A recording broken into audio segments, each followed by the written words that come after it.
Woo! I'm not ready. I'm not ready yet. I'm not ready yet. Brother, stop hitting that fucking cable, man. You're driving me crazy. Fucking inform me.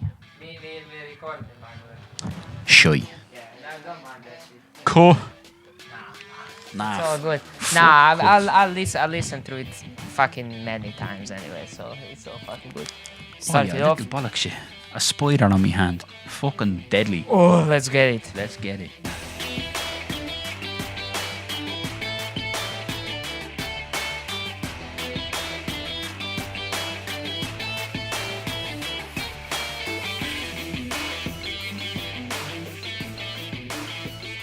Welcome to the Bacon Boy podcast. We're back this week with another one of our lesser known serial killer episodes. Cross the room from me, very good friend, very dirty serial killer loving man, Luca. And my Hey. name is Michael, and we're gonna get into it. Hey, hi everyone. Yeah, we wanted to revive our serial killer episode. We haven't done one in a Because while. we're lazy. Because we're lazy. And we don't have things to talk about. So Yeah, we're things have been slow at the office, so gonna- slow news day in the world. we're back. Tried and true. People killing people. If you were expecting us to talk about the Olympics, we did that a few episodes ago. So if you're in some Olympic humour, go listen to that episode. Wow. Right? Nice callback, Call Michael. back. Look at that. I'm a fucking seasoned pro at this stage. Seasoned pro. Wow. I have a good podcaster sitting across the room from me. Where? Michael, Ah, please me. Okay. take it off, brother. Okay, so on this episode of the podcast, we're going to be discussing the victims and crimes of one Robert Picton. He was a bollocks. No, you don't laugh. The end. We don't laugh. That's it. That's it. Episode over. He was a bollocks. Did some killings. No, but seriously, this is another one of our grimier episodes, shall we call it? So, just a little trigger warning. If you don't like murders and all that stuff, what are you doing here? Yeah. Go somewhere else. And if you don't like us cackling about people being murdered, also don't listen to this. Yeah. Don't be here. Yeah. So, so we're gonna get into it now, and today we're exploring the horrific crimes of Robert Picton, a Canadian serial killer whose actions sent shockwaves throughout the nation. Oh. Ooh, shockwaves. But beyond the monster, there were victims, real people with lives, hopes, and dreams. And we're gonna probably make jokes about them getting murdered. So deal with it. I have a dream. It's about the pig man, Robert Picton. The heart of this chilling tale that we're about to tell you lies in Vancouver's downtown east side, which, if you're not familiar with Vancouver, is a neighbourhood that is grappling with poverty, addiction, and social isolation. Three of the worst things you can be battling with. Sounds like O'Connell Street. But look, that's a whole different episode of the podcast. Go Canucks. It was absolutely. We love them crazy Canucks. It was here in downtown east side Vancouver that Robert Picton preyed upon his most vulnerable victims. His victims were primarily women because, bitches be tripping. We have to cut that bit out. He's in a bundle. Luca's in a bundle over there. His victims were primarily women, many of them indigenous, caught in a cycle of desperation and marginalisation. Sorry, I have a question to ask. Go on. Indigenous in this sense in Canada, who are indigenous Probably people? Eskimos. Ah, alright, yeah. That sort of Inuits and the lads that eat seals and fucking all that shit. Yeah, alright. I'd imagine. Could be wrong. If I'm wrong, send me a message on Instagram or something. So sex work was a common thread among the victims, as is usually the case with serial killer victims. Yeah. They be hugging. A grim reflection of the economic hardships faced by many in the downtown east side. Their reliance on survival sex made them particularly susceptible to the lures of a predator like Picton. Many of these women were also grappling with addiction and homelessness, further compounding their vulnerability. Picton's modus operandi, to use the fancy lingo, or MO for short, was as horrific as it was calculated. He lured women to his pig farm I mean, how do you? Can we just pause there? How the fuck do you convince a woman to come to? Do you want to come see me pigs? You're a heroin addict. Do you want to come and see some pigs? I don't feel like I could convince any woman on the planet to come and see some pigs. I mean, I suppose if she's homeless and would prefer rather to stay on a farm than on the street, you know what I mean? Because, I like, don't know, I yeah, can't get into the headspace where I would be desperate enough that if some creepy man said, "Want to come and see pigs?" I'd go, "Yeah, maybe I do." maybe I don't. I'll take me chances on the fucking downtown east side, personally. Some pigs. Anyway, he lured them up under false pretenses. So he probably said, "I've got loads of heroin on me pig farm. Come and get some." Yeah, probably, yeah. Some shit like that. So once they were there, he subjected them to unimaginable cruelty before taking their lives. The disposal of their bodies was almost as chilling. In a grotesque act of desecration, Picton is believed to have dismembered his victims and fed their remains to his pigs. Because, in case anybody doesn't know, pigs will eat motherfucking anything. Yeah, pigs are very surprising good way of disposing a body because they eat bones and everything. Yeah, that's why we teamed the podcast around pigs, because me and Luca will eat pretty much anything you put in front of us. Yeah, but it is like, how do I say, you murder somebody, you feed them to the pigs, right? There is literally nothing left of them. Absolutely nothing, you know what I mean? They say that Russian mobsters really enjoy that particular technique of disposing bodies. It works. Just throw a body in a pig pen and there's literally nothing. Like no teeth, no like fingerprints, no hair, nothing. It's like literally you are deleted from the planet. You Yeah. know what I mean? Yeah. Good old pigs. They get the job done. Nobody can ever say they don't get the job done. These pigs. So I know, and we're making jokes, and you know, ha ha ha. People got eaten by pigs, but these were not just statistics. They were mothers, daughters, sisters, friends. Their lives were filled with hopes and dreams, tragically cut short by a monster. The families of these women endured a pain that is almost incomprehensible. Their loss was compounded by the horrific manner in which their loved ones were taken. The entire community of Vancouver's downtown east side was cast into a shadow of fear. The realization that a serial killer was operating in their midst created a climate of terror.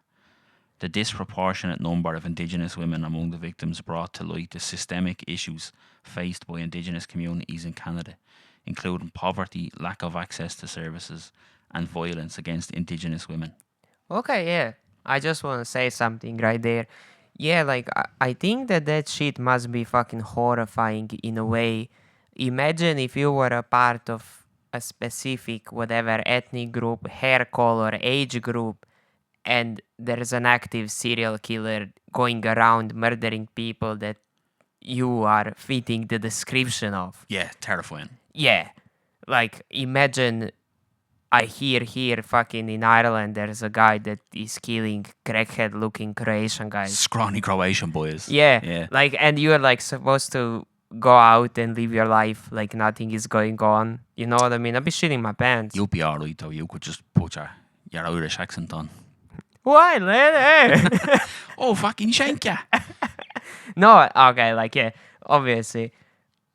Crazy. Because, like, you're walking around this town or whatever, and you know that there's this person that is someone. Like, you know what I mean? At that point, you cannot trust anyone.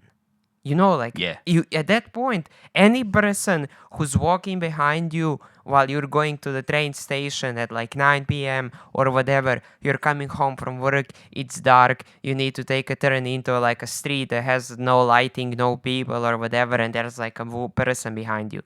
Like, your first thought is like, my first thought would be like, oh, that's the guy. You know what I mean? That's Yeah. the fella that wants to kill me. Like, that's, you know what I mean? Like, it really, like, how you said, it really casts a fucking shit on the whole community. You know Yeah. what I mean? Because everyone's like, oh, my neighbor, he could be doing that. Yeah. You know, I only know that I'm not doing that shit.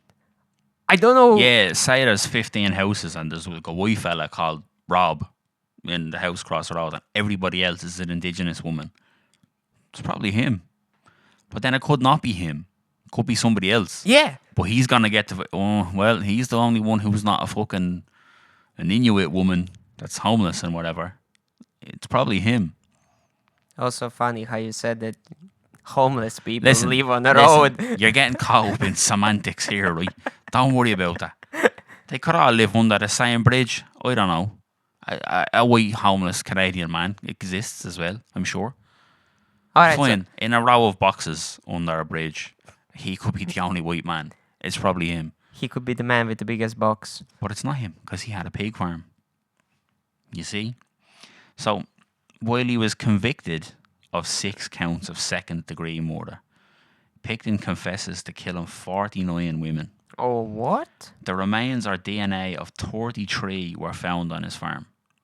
So how did they only convict him of 6 is what I would want to know in that instance. Is it probably like 6 was enough for him to get a life sentence, so they just don't want to do court proceedings because it costs money? You know, at that point it Yeah, doesn't. maybe. At that point it doesn't really matter. You know, like of course people who were victims of his, their families would probably like closure, but government probably doesn't want to spend another 5 years and millions of dollars of convicting him of more when they already had enough. Yeah. You know what I Yeah, mean? yeah, Like, you yeah, know what I probably. mean? Like, It's not America. You have to remember this is Canada, so they probably went, that's enough.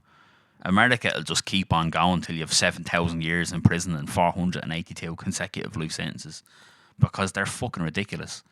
Canada probably went, how long is he going to be in prison on 6? Forever? No, that'll do. That'll do it. yeah, I never understood that. Do you maybe know the reason why can you get like 478 years in prison? Like, obviously it's a fucking life sentence. That's America being America. Just like extra, you know. Yeah, there's no need for it. I Yeah. don't think. Well, you can't serve 487 years in prison. Just call it life and fuck off. Like, Yeah, that's what I'm there's saying. no need for any of that extra shit. Maybe it's like difference that you can go on a parole. Like, you can ask for a parole and then they lower it from 470 to like 320, you know? Yeah, but even still, so like just life without parole. There you go. Problem solved. Yeah. That's it. You don't need 460 consecutive life sentences. Only have one life. Can only live till you die. You know what I mean? If you're gonna put somebody in prison for 842 years, just kill them. Get it out of the way. Okay, do you think like that sentence is like a whole different discussion that we can have? Actually, I don't know, we're not going anywhere, so might as well talk about it since we're talking about crimes and sentences or whatever. Like, do you think punishment by death, do you think that should be a thing? Absolutely. Yeah. Yeah, some people need to just get fucked off.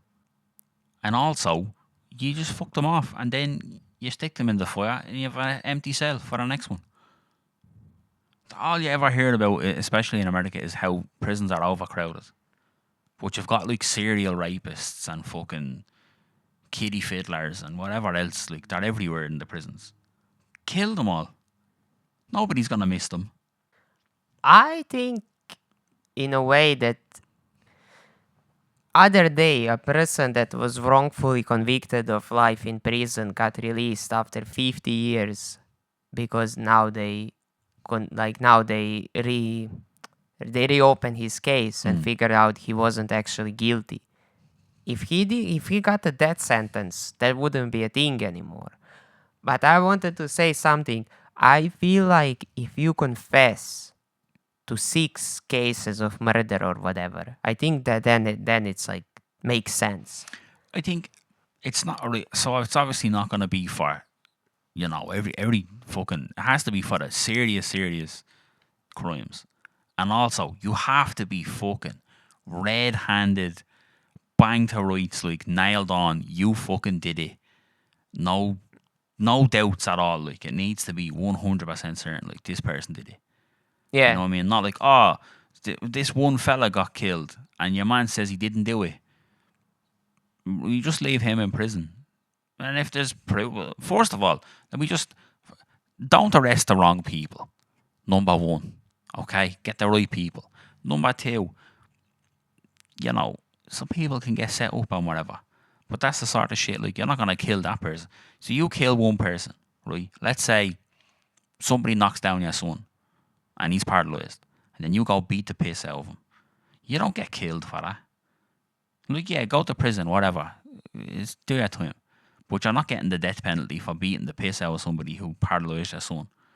I'm talking about, like, if you see on the news sometimes, oh, a man fucking shakes his girlfriend's 2-month-old baby to death.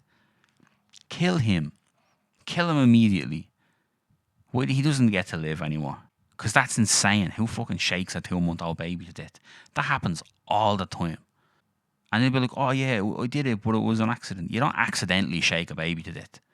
That's not a thing. That's bullshit. Yeah. Those sort of people can get fucking murdered. Hang them. I don't give a fuck. Fuck this, like, lethal injection shit where they have a nice time. Swing the cunts from a rope. Put his head on a spike, like something. Send a message. That's what I want. Send a message to these people. Yeah, I think that also it has to be like either no questions asked, we have 100% sure evidence that this person did it, or it has to be, okay, this person literally just admitted to it, you know what I mean? Yeah. Like, but no, yeah, see, the problem is that you know that police is gonna take advantage of that shit. Because probably. they get people to confess to crimes that they didn't do. Like, that happens. I think that happens so much more often than people realize. How many times a person confesses without actually being responsible? Because these people know how to make you sick of it. You know what I mean? Like, Yeah. you're stuck with these people in a room for so long, eventually, and they're not fucking with you to get a bottom of it. They already decided that you did it. Yeah. So now they're convincing you that you did it. You know what I mean? And so many times it will be like, his dad is missing. Police thinks that he's dead. Police tells the guy that his dad is dead, even though they're not sure. A guy confesses to killing his own father, and his father pops up somewhere a week later. And that's a fucking, I'm not sure exactly what the case was, but that was a true story. A guy admitted to killing his own dad, and his dad wasn't even dead. Because they just fucking mentally wrecked him. He just wanted it to stop, and he said, fuck it, I did it. And then it turned out his dad was alive. Good old justice system. Never lets you down. Yeah, have you ever seen any of them? That happens. A similar thing happened in the Making a Murder documentary. They were saying that the nephew, I can't remember what his name is, but he was a little bit slow, mentally challenged, shall we say? And Fucking real. well, now I can't say that, but yes, that's exactly what it was. The police were asking him like really leading questions, like, oh, you know, like after like Stephen killed her, like what did you and Stephen do? Like, did you bring her out to the shed? And he was like, yeah, we brought her out to the shed. And then, you know, when you had her in the shed, like, did you help Stephen cut up her body? And he was like, yeah, I did.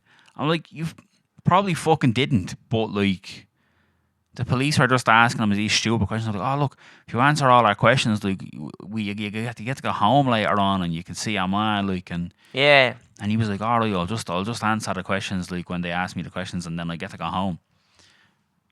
You know, some people are just easily led for shit like that.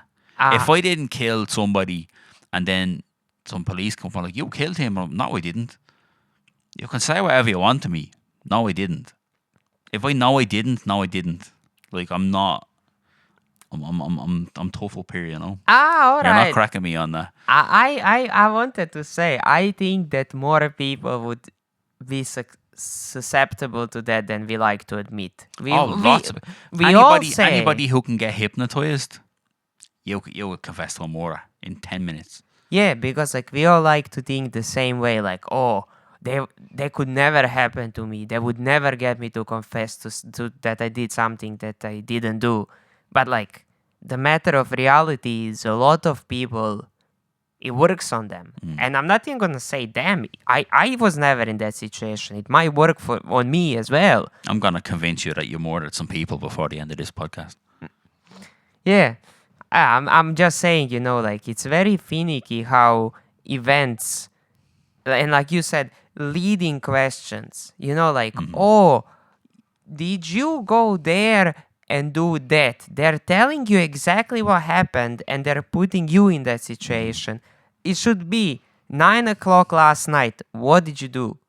Yeah. You know what I mean? Like I'm cooperating with you. I am telling you what happened. You're not telling me what happened. You weren't there. Yeah. You know? Yeah, exactly. But that's how they get you. That's how they get you.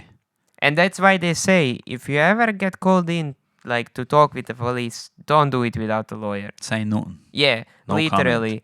Just say I'm waiting for my lawyer to arrive. Like you are not legally obliged to answer anything police asks you. You can literally be sit there, not even look at them, and just be waiting for your lawyer. So that's highly recommended strategy to do if you ever end up in the situation when you have to answer some questions. Also, don't do crimes. We don't advocate for crimes, so no crimes. That's the best way to avoid the situation. Okay. Don't serial kill anybody. Yeah.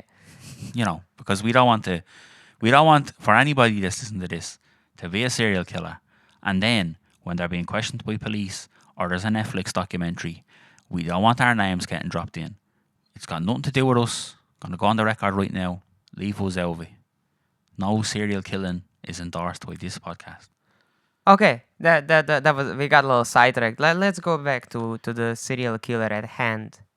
So, like we said, convicted of 6 counts, confessed to 49. The investigation into the disappearance of the women was complex and lengthy, as they normally are. And it wasn't until the discovery of human remains on Picton's farm that the full extent of his crimes became apparent. The trial was a significant event in Canadian legal history. Despite the overwhelming evidence, including DNA and witness testimonies, Picton maintained his innocence. He was ultimately convicted of 6 counts and sentenced to life in prison without the possibility of parole for 25 years. So after 25 years, if he's a good boy, he can say, "Can I get out, please?" And they'll see if he was a good boy, and then they might let him out. That's fucking insane. Yeah, that's crazy. What the fuck? That's madness, like. That's madness. So he didn't have enough charges to be in prison for the rest of his life. Because normally, if it's real serious, it's like no parole. You get whatever amount of years and no parole. Yeah, like, okay, this is one of them cases, like you said. So we pinned you down 100% with 6 murders, and this man says actually it's like 49. And you're like, we should let the judge decide. Bro, this motherfucker, like you said, straight under the prison. Pour fucking concrete over him. Absolutely. You know what I mean? Like, he literally admitted to killing 40 fucking something people, man. Put him in the ground, bury him, dig him up, kill him again, and then put him back in the ground. That's it. Feed him to a pig. Fuck him. That's what you should do. Whatever you did, that's what we're going to do to you. We're going to feed you to a pig while you're alive. That would be my judgment. Strap him down in the pig pen. Let the pigs have at him. Jeez. Fucking have that. Michael is complete opposite of Judge Nolan. Oh yeah, nobody gets off before I'm in charge. Everyone's going down under the prison for me. And if you don't know who Judge Nolan is, it's a callback from a different episode. Yeah, go listen to that one as well. Fucking Judge. Don't even get me started on that Judge Nolan fella. Don't even get me started on it. Sorry, apology, go on. Yeah, so the case also exposed systemic failures in the handling of missing persons cases because, like as we've covered on our other serial killer episode, normally serial killers will target sex workers or homeless people or drug addicts because nobody's going to miss them. Unfortunately, so, yes. Generally, the police just go, it was a homeless woman, we're not going to bother. Oh no, we'll do everything we can. But then they just don't, because you don't have a lead, you don't have fucking witnesses, you don't have nothing. You don't know who this person is. There's no breadcrumbs to follow. So they just fuck it off. Yeah. And- And there's no family members coming in and bothering them. You know what I Yeah, mean? exactly. Nobody's coming to the police station every couple of days and Yeah. pressuring Where's it, my you know? sister? Like, where's my sister? Why haven't you found my sister? Did you find my sister? Yeah. Where's my sister? Yeah. No, none of that.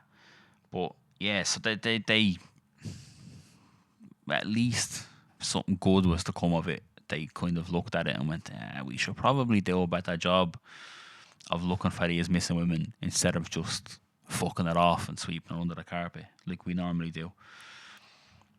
But yeah, that's about it. That's about all I've got. He was an awful bollocks, and Serial killed some women, fed them to pigs. Yeah, like this story is just like, yeah, I guess it's not that like how they say the way we do this is we just pick one person and we just kind of fucking look into it and see like, well, what is it saying? So like this person, like, I guess nothing particular about him stood out. It's just the fact that, well, like what the fuck, man? Yeah, he's not your Hollywood. He's not gonna get a Netflix show made about him. You know? Yeah. He just killed people regularly, I suppose. Didn't strap them into a box and fucking rape them for days and all that shit. But it's the number of people, Yeah. the number of fucking murders that he done, and the just coldness of going, throw them to the pigs now. The pigs will do it. Yeah, yeah, actually, you're right about that. Like, yeah, you definitely have to be, how do I say, yeah, just so, yeah, so cold. I don't know. I feel it. I feel it in a way.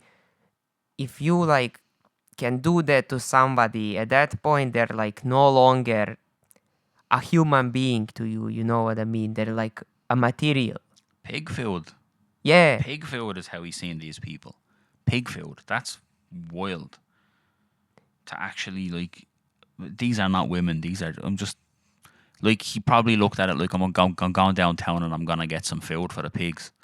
Like, you would go to the pet shop and get a bag of fucking nuggets for your dog. Like, just dismissed the humanity and said, pig food for this. yeah, also, like you said, so homeless people, sex workers, people that would be like at the tail end of the social hierarchy, right? They wouldn't be, like Michael said, unfortunately, there wouldn't be a people that, like, it would be weird for them to disappear. Like, oh, you know, maybe this prostitute moved country, maybe this homeless person just went somewhere else, you know what I mean? Like, maybe there's not a lot of people actually looking for them, but also it's crazy to me that that number managed to reach 40.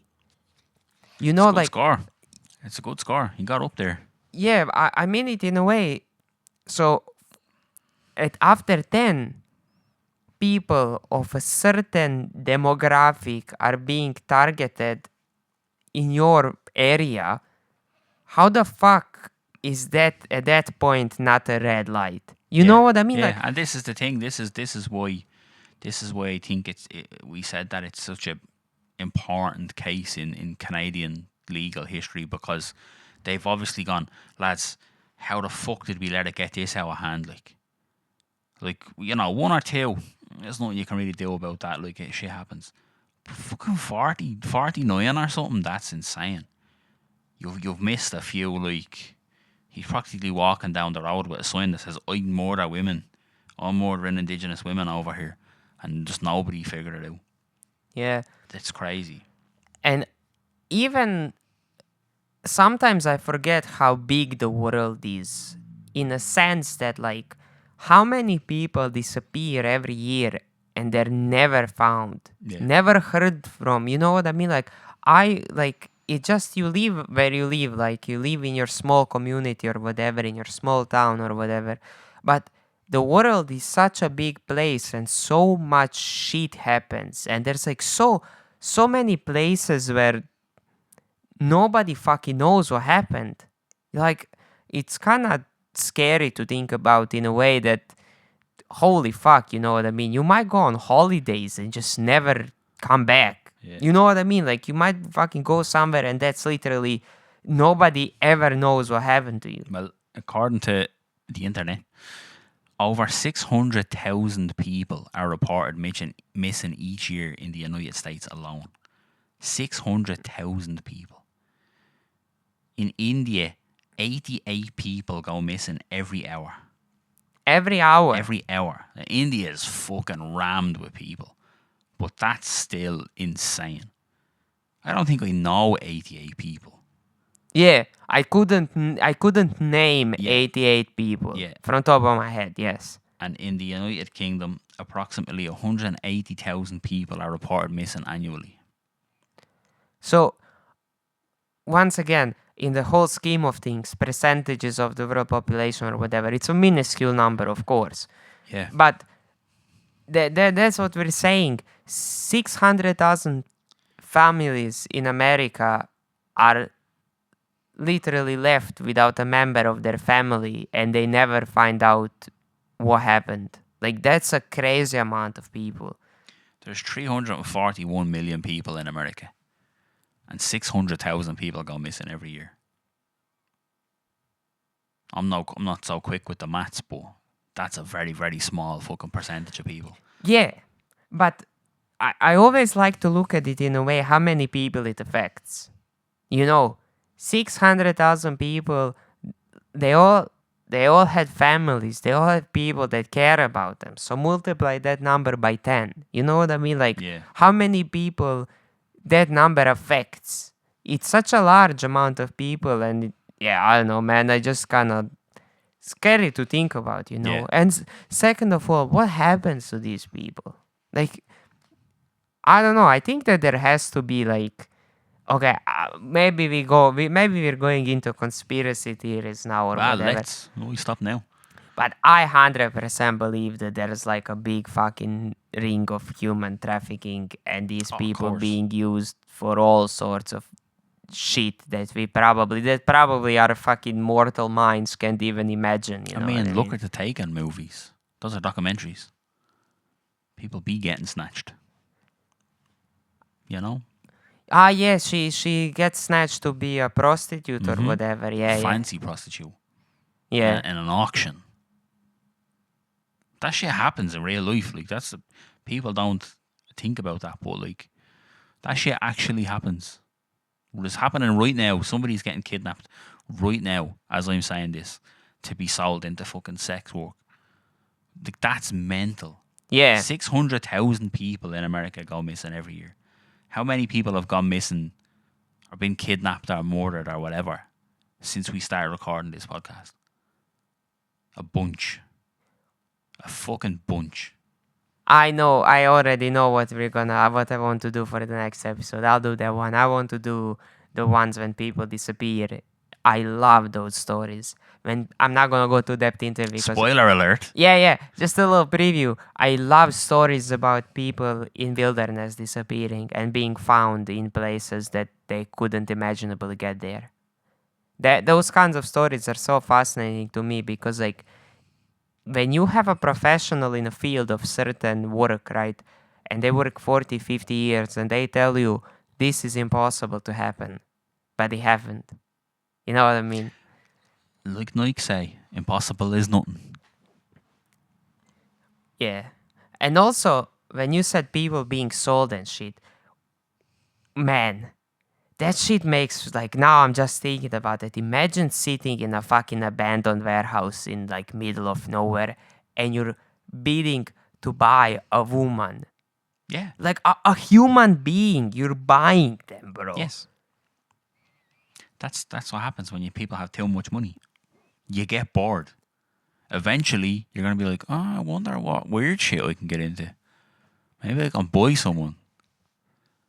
See- Say, you tell me Jeff Bezos has never sat in a room and thought, I wonder if I could buy somebody. You know? 100% he's had that. 100%. Like we talked about intrusive thoughts a few episodes ago. Imagine fucking Jeff Bezos' intrusive thoughts. Because he has the money to do some fucking wild shit. Yeah. Some wild shit. That man could buy babies and have a chef prepare them for him if he wanted to. He's got that much money. Yeah, he has enough money to do whatever crosses his mind. Yeah. That's mental. Yeah, but once again, it's very different having a thought and actually fucking picking up a phone and be like, hey, bro, like, I want to do some fucked up shit. Listen, we've heard his laugh. He's done some shit. He's done some fucking shit. People that haven't done some shit don't laugh like that. That is the maniacal laugh of a man who has done some fucking unspeakable shit. Are you putting him on the list of people to look out for? I tell you, if Jeff Bezos knocks on my door, I'm not trusting him at all. Not for 1 second. Yeah. If he reaches out to us now and says, listen, we want to put your podcast on Amazon Prime or whatever. No thanks. No thank you, Jeff Bezos. How many babies have you eaten? Answer me that question and then I'll go on your platform. Otherwise, don't want to know. You big weirdo. You know how you said that police would never convince you that you are killed somebody and you didn't? And I said I'm not sure about myself. This is one thing that I can confidently say that I would never do. If I ever get that much money, I wouldn't be doing weird shit. I know that people say you get bored, blah, blah, blah. I literally cannot get bored. Like, if I just had the resources to do what I want, my lifetime wouldn't be enough time to do all the things I want to do. I wouldn't have time to think about shit. And I know what you mean. I think for some people it's like, yeah, you need something exciting, right? Because everything is at your fingertips. Not even like, all the little achievements and shit that normal people are busy, for you it's nothing. You just snap your fingers and you have it. Like, I know you like a girl, right? You ask her out You on a invite her date. back to the pig farm. She comes because you have a Lamborghini. Well, my point is this. So for a normal person, that might be like exciting. You know what I mean? Like, oh my god, I really like this woman. I want I want to be with her. I'm gonna get better or whatever. It's like for us, it's like achievement, right? To have this woman that you want. I'm just making like a random fucking example, right? And for him, it's like picks up the phone. I'm gonna need like 20 top models here in like 5 minutes, and they're there. But he's purchasing those models. One way or another, he's paying for those models. Oh wow, that's actually a good point. See? If buying a woman, then prostitution is fucking renting, Yeah. Absolutely. Yeah, actually, what the fuck? I never Yeah. thought about it in my life. Lucas' head just exploded. Yeah, I never draw the parallel. Yeah. What the fuck? Like, yeah, you're actually fucking renting a person. Yeah. And now imagine he has his favourite prostitute and he puts her on a retainer. She's bought. Yeah, that's what the fuck, man. Now, see?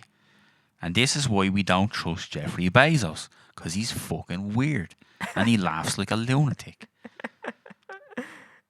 Yo, man, what the fuck? Yeah. And on that note, Lucas' head is frazzled. So we're going to have to end the episode. So we have more of them for the next episode. So thanks for listening. Don't do any serial killers. And if someone invites you back to their pig farm, say no. Yeah, and if like Jeff Bezos offers you money, like Take it. Look, just take it. yeah, there might be worse things. He's got enough money, but just take it. But don't go to a pig farm with him. All right, yeah. This probably, just for people listening, this probably won't even be named the serial killer episode because that's how it's supposed to start. But then it kind of just went in a completely. We bounced around a lot. But if you want to hear a little bit about serial killer, well, then it's this one. That is what it is. This is what you get. Bye bye. See ya.